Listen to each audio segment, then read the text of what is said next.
बिहार में हो रहे उपचुनाव का प्रचार करने के दौरान सरायरंजन विधायक सह बिहार के शिक्षा मंत्री विजय कुमार चौधरी ने बड़ा बयान दिया है।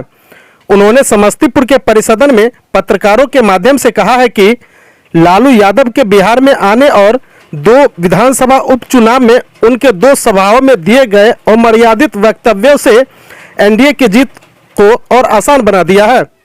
मंत्री ने कहा कि लालू यादव के लगातार दिए गए अशोभनीय टिप्पणी की वजह से लोगों को उनके शासनकाल की यादों को ताजा कर दिया है। आगे उन्होंने क्या कुछ कहा, देखिए इस रिपोर्ट में।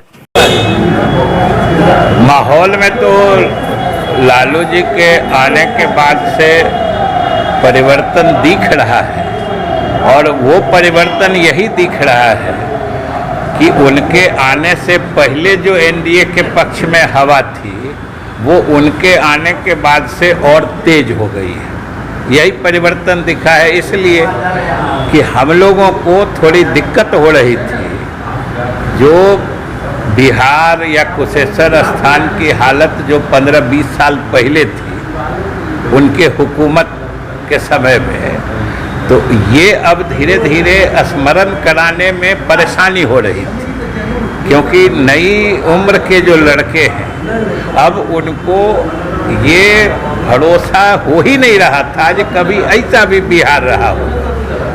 तो पुराने लोग जो हैं जिनको हम लोग याद कराना चाह रहे थे, जिसमें हम लोग को परेशानी हो रही थी, वो खुद आए और जैसी जैसी भाषा का प्रयोग कर रहे हैं कि हम लोगों का काम आसान हो गया और इनके आने से इनके ज़माने का शासन, इनके ज़माने की नारकीय स्थिति, इनके ज़माने की गंदी भाषा सब लोगों को याद आ गया। तो स्वाभाविक रूप से एनडीए के पक्ष में हवा तेज हो गई। एक विसर्जन करना मुख्यमंत्री के लिए क्या अच्छा शोभनीय था क्या? अरे ये तो कितना अशोभनीय है, या मुख्यमंत्री जी को कितना सदमा लगा सब आप देख सकते हैं।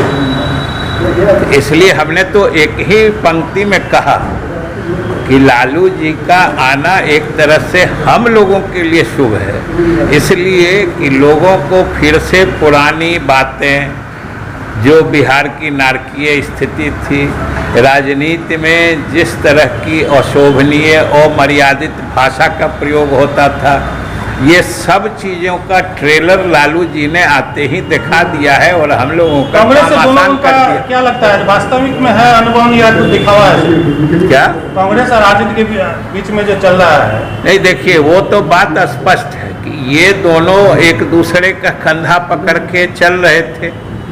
लगा कि कंधा पकड़े पकड़े दोनों डूब जाएंगे, तो अभी तो छोड़ छोड़ के दोनों दिखा रहे हैं, क्योंकि देखिएगा कि दोनों कुल मिला के एनडीए के नुकसान की ही बात करते हैं, आपस में किसी के नुकसान की बात नहीं करते।